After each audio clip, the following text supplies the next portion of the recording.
Happy New Year, everybody, and welcome to New Song Online. So here's something I bet we all have in common. I'm kind of ready for things to be back to normal, aren't you? Yeah, we're only 3 days in, and I can see 2021 changes nothing. But can I tell you, Jesus changes everything. And at New Song, we're all about Jesus. I mean, it's sort of been a break, and for some people, it's been fun to have a break, but for other people, well, it's just been 100% stress. And we're all somewhere on that continuum. But for the most part, I think we're all ready for things to get back to normal. Right? But in light of all that we've experienced and in light of all that we've endured, it seems it would be a shame for us to just go back to the normal. So right now, there's a lot of people that have been talking about the new normal. In fact, I bet you've talked about the new normal. And I also understand some of the new normal may have been forced on us. But here's the thing. And here's what we're going to be talking about for the next 3 weeks. If we're wise, we'll pause and ask the questions. What have I learned? What have we learned? And what do we want to carry forward? So we'll pause and ask those questions. What have I learned? What have we learned? And what do we want to carry forward? Now, the title of this 3-part series is simply Living Forward. And our theme verse comes from Philippians chapter 3, verse 13. No, dear brothers and sisters, no, everybody, I have not achieved it, but I focus on this, Paul says, on this one thing, forgetting the past and looking forward. There's our word, looking forward, living forward to what lies ahead. And here's something we've learned. In fact, I think we've all learned that when the end of the world comes, the apocalypse, whatever, the commodity that rules the day will not be gold and it will not be oil. The commodity that will rule the day will be toilet paper. So yeah, we've all learned that and we can all be better prepared for it. But the question that we're going to be asking over the next few weeks is, how can we take what we've learned and carry it into the future? Or for the series of this title, how can we live forward? That is, how can we be better for it? How can we be better as a result of what we've just experienced? Okay? I know. It was forced on us, but we're coming through this. So how can we be better for what we've just experienced? And if we don't stop and ask this question, we will forget. And it would be a shame because pain without gain, you know this, pain without gain is, say it, a shame. Or as my kids like to say, is lame. All right? Now, I realize for some of you, you are not ready for this question because your response so far is, come on, man. Come on, Pastor. I can't even think about how to be better for it because I'm still in it. In fact, I'm only beginning to comprehend the consequences of what we've just been through. So, hey, thanks, but maybe I'll check back later because I can't even begin asking the question, how can I be better for it? Because I'm still in the middle of it. Maybe that's you, and I get it. I'm with you. But before you go, and I hope you'll stay, I want to push back and challenge that a little bit. And I realize that I'm stepping out because I don't know your circumstances. I don't know your pain. I don't know what you're going through right now. I don't know how this has specifically affected you and your family. But here's what I do know. If we don't pay attention to the tension, we will not benefit from it. We will get stuck, or worse. Because our tendency, the gravitational pull, will be to rush back to the old normal.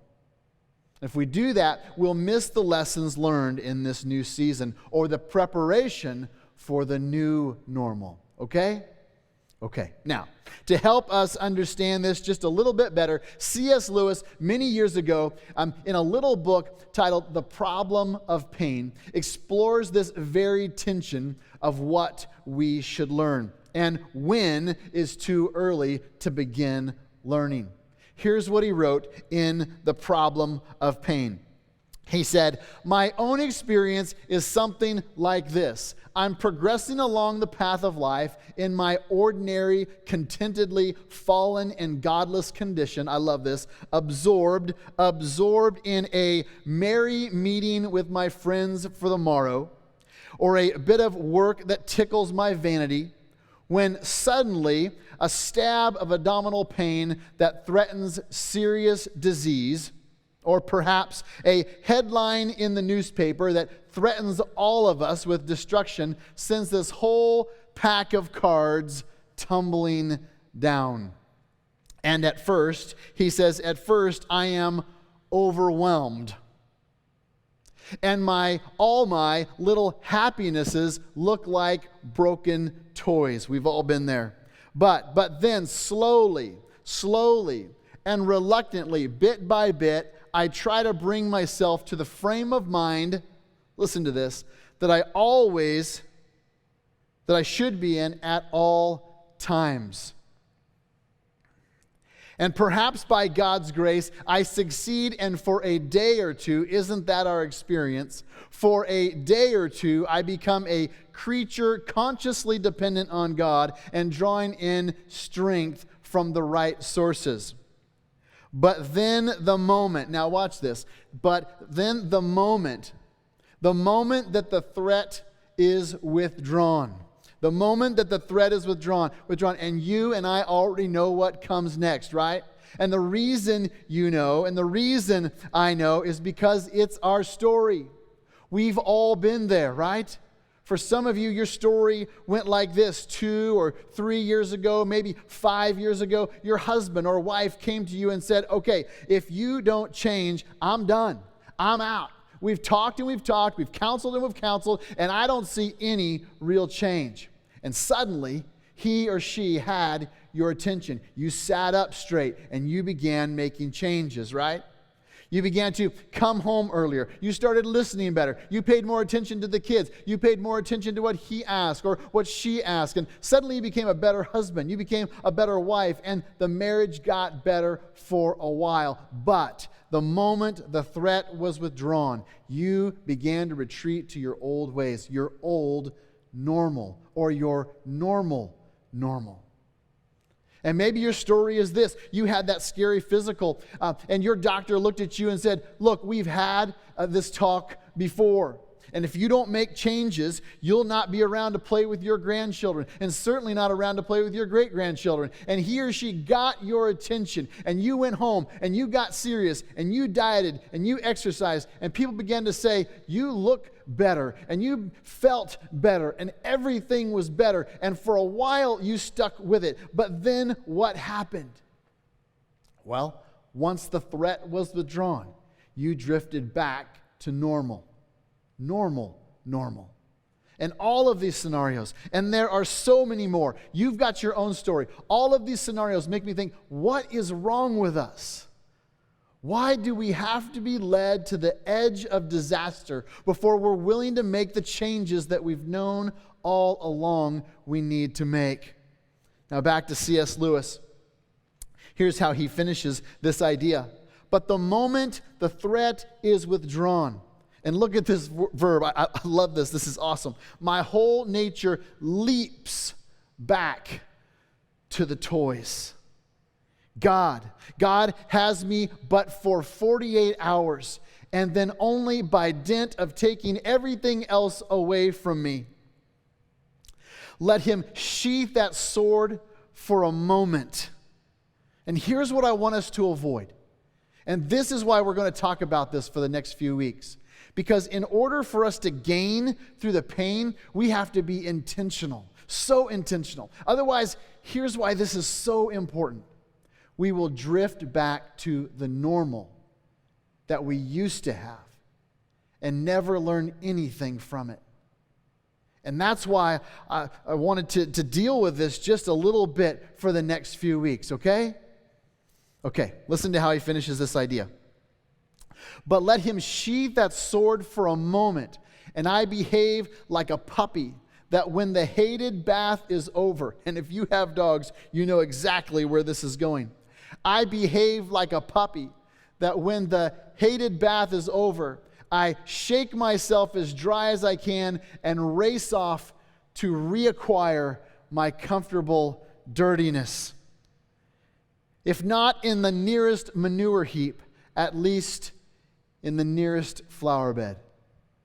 Now here's the thing, and you know this, and this is true of all of us.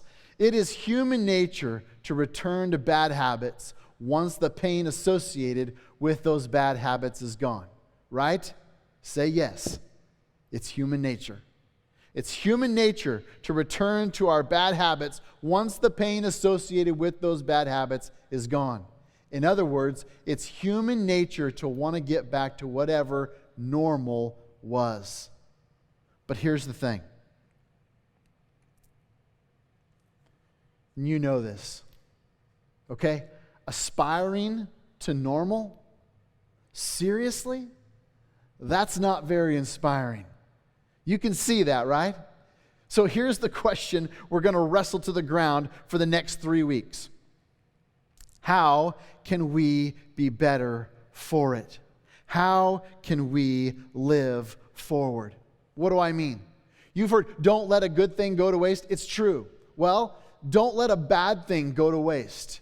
In fact, in this situation, it would be worse to allow a bad thing to go to waste. And it's not too soon. And again, I don't know your circumstances, but my suggestion is this. It's not too soon to begin asking this question. It's not too soon to begin this discussion. It's not too soon to be taking inventory and to ask the question, what have I been doing that almost led to my undoing? What have I been doing that almost led to my undoing? Or on the flip side is simply this: what should I be doing? What should I begin doing that I should have been doing all along? So today, I want to get the discussion started. And I want to talk about 3 specific areas. And honestly, the first 2 are going to be a bit painful. The first 2. You may feel like I'm being insensitive. Maybe that I'm doing a little bit more meddling than preaching. But I want you to hang in there with me, even when it feels uncomfortable, and even if it feels like it's too soon to talk about this, because it's not too soon. Listen, while the pressure's on, this is the time when we learn the most. This is the time when we gain the most perspective. And what a shame it would be to miss these lessons, to lose these learnings, and to lose this perspective. So I want to talk about 3 areas today. 3 areas, and then next week I'm going to come back and I'm going to talk about your superpower. That's right, you have a superpower. You do. You have a special ability that empowers you to be better for anything you face in life. So next week, we're going to come back and talk about your superpower. So don't miss next week. But to sort of get us started, let's jump in here. How can you be, this is number 1, how can you be better for it financially? How can you be better for what we've just been through? How can you be better for it financially? What have you been doing that almost led to your undoing financially? Or perhaps, what have you been doing that actually led to your undoing financially? What financial habit caught up with you in this difficult season? Or ask it this way: what do you wish you had been doing financially that would have set you up better, to be in a better place that you're in now? And whatever comes to mind, and we all have an answer to that question. So here's my challenge. Begin now. Begin now. Now is the time to face up to 2 financial realities. In fact, there are several financial realities we need to face up to. But if you will, use the pressure that you're feeling right now, even perhaps the chaos in your finances right now, to begin asking these important questions. You will be better for it later. You'll be able to not just look forward, but live forward. And I just want to talk about two financial realities that are looming large for many of us. Number one, I want is better than I owe. If you have been a part of this church for very long, you've heard me talk about this before. I want is better than I owe. In other words, it's better to go without things you don't need than to owe money on things you don't need. It's better to go without things you don't need. And I realize there's tension there. Than to owe money on things you don't need. There's a tension there. So there's tension either way you go. But the tension of I owe is far worse than the tension of I want. The second financial reality that looms large right now that serves as a reminder and perhaps sets you up for to be better is this. A financial hole. And you're going to hate me for this, but a financial hole is always due in part to a lack of self-control. That a financial hole, and I made it rhyme so you'll remember it. A financial hole is usually, maybe always, but let's just say usually, due to a lack of self-control. Let me illustrate it this way. Before the crisis, you had this thought. If I only had more money. If I only had more money. If I only made more money. During the crisis, you've had this thought. If I only saved more money. If I only saved more money, which is the same thing as saying, if only in the past I had exercised more or better self-control. That a financial hole is usually due in part to a lack of self-control. And if you are facing the consequences of a lack of self-control financially, now is the time to write that down, right now. To learn this lesson and never do what you did in the past again, so that you will be ready for the future. The writer of Proverbs says it this way, and he gives us a word picture that's really not very relevant in our current situation, or certainly relevant in our current culture, but it's a powerful word picture from ancient times. Here's what he wrote.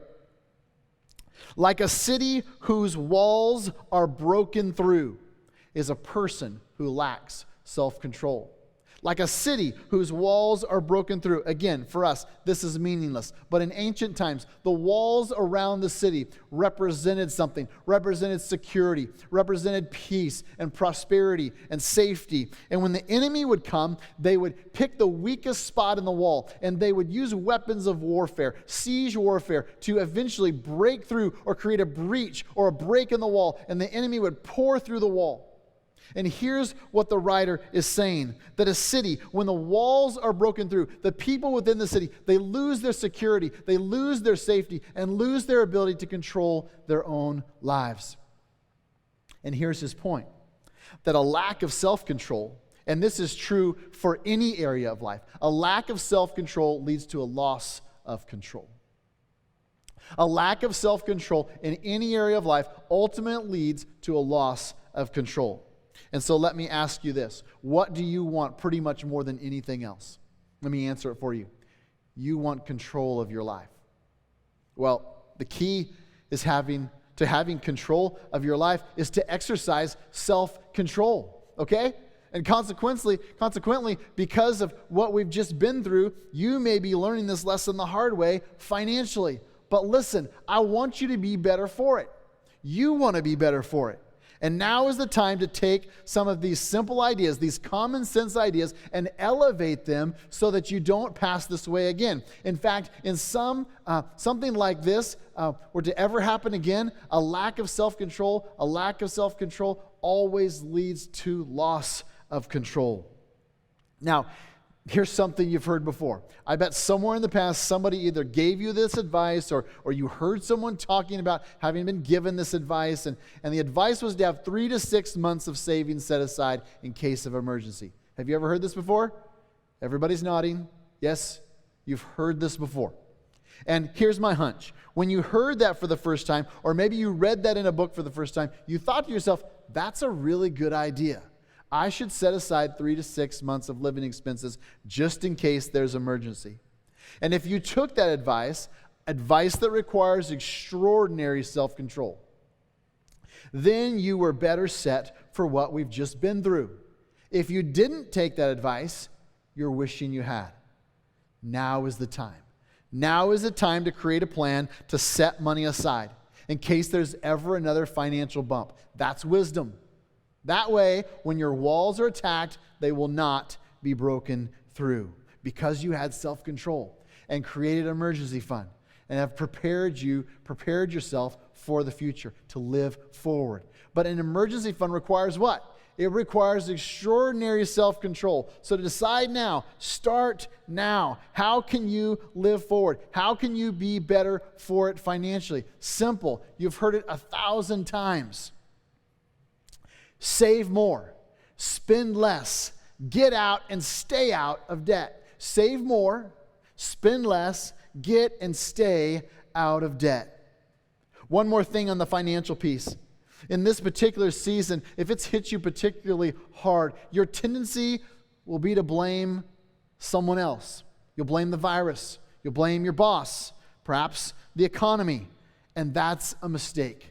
Certainly the virus contributed to it. Certainly your working situation contributed to it. Certainly the economy has contributed to it. But here's what I want to say, and this is hard, but perhaps you contributed to your situation as well.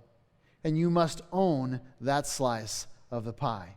And now is the time to own it. And now is the time to make decisions so that you'll never face this situation again. Take responsibility for your finances. Embrace all that common sense you've heard your whole life. Exercise self-control and prepare for the future. Take notes. Make a plan. Decide to be better for it. Live forward. Next up, number 2. How can you be better for it relationally? How can you be better for it relationally? What have you experienced these past few months relationally that you want to carry forward into the future? I think one of the things that we've all experienced is the value of friendship and the value of friends, right? That alone does not need to mean lonely. But there may be a negative side to all of this for you. And if so, I want you to pay attention. Perhaps you've noticed or you've experienced some unaddressed cracks in your marriage.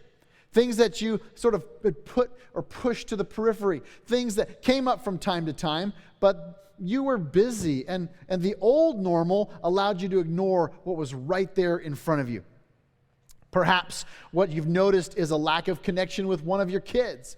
Maybe a lack of connection with all of your kids. You're spending so much time with your family and you recognize, I've never really developed an actual relationship with one or all of my kids because I've been so busy.